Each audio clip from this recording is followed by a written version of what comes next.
কিনে ফেললাম এই প্রাইভেট জেট আর 100 জন পাইলটের মধ্যে যে পাইলট এই ভিডিওটা জিতবে সে এটা রেখে দেবে। প্রথম চ্যালেঞ্জে পাইলটরা 3টে টিমে ভাগ হয়ে যাবে। আমার বাড়ি যাওয়ার কোনো উপায় নেই। আর প্রথম যে টিম এই 18,000 কেজির প্লেনটাকে ফিনিশিং লাইনে নিয়ে যাবে। 3, 2, 1 শুরু করো।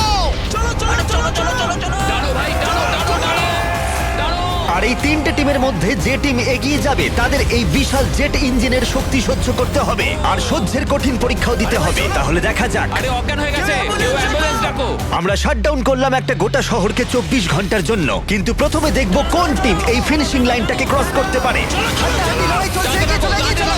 তাড়াতাড়ি, তোমরা প্রায় পৌঁছে গেছো। ও এক হাতে এটাকে টেনে নিয়ে যাচ্ছে, ওরা দ্রুত এগোচ্ছে। ওরা কি তাড়াতাড়ি যাচ্ছে? জিততে হলে প্লেনটাকে ফিনিশিং লাইন ক্রস করাতে হবে। ও, আমরা উইনার পেয়ে গেছি, তোমরা পেরেছো। ওটা আমাদের জেট। আমি এটা আমার মেয়ের জন্য করেছি। 2/3 পাইলট এইমাত্র এলিমিনেট হয়ে গেল। এদের মধ্যে একজন জিততে চলেছে এই প্রাইভেট জেট। এই পাইলটদের 4টে চ্যালেঞ্জের মুখোমুখি হতে হবে $2.4 মিলিয়ন প্রাইভেট জেটটা জেতার জন্য। তোমাদের স্বাগত গেম নাম্বার 2 তে, জেট স্পিনার।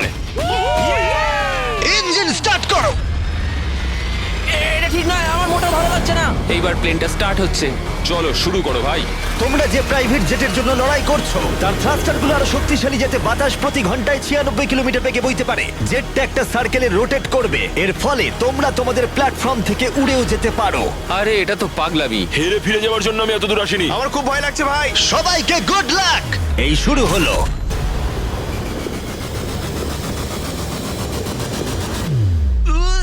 ও, প্রথম জন এলিমিনেট হয়ে গেল, একজন কমে গেল। আমার ওই জেটটা চাই। আমি জেটটার জন্য কোনো মতেই আমার প্রাণ দিতে পারবো না। আমি খুব ভয় পাচ্ছি ভাই। আমি ভাবিনি কোনোদিন আমি পাইলট হতে পারবো। আমি ওই জেটটা মন থেকে চাই। না, দুজন। Bye bye. আরে ভাই আমার দিকে আসছে। ঠিক আছে, দেখা যাক ও পারে কিনা। 46 আটকে থাকো, ও ধরে রেখেছে। আটকে থাকো। তুমি পেরেছো, তুমি এগিয়ে যাচ্ছো। এই টেকনিকটা দারুণ ছিল। অন্যদের দেখে বাকি পাইলটরা বুঝতে পারলো তাদের কি করা উচিত আর কি করা উচিত নয়। আমি বুঝে গেছি, স্ট্র্যাটেজিটা হবে সাইডওয়েজ রাখা, এরকম করে নয়। যারা টিকতে পারছে তারা এরকম করে দাঁড়াচ্ছে। ওরা আটকে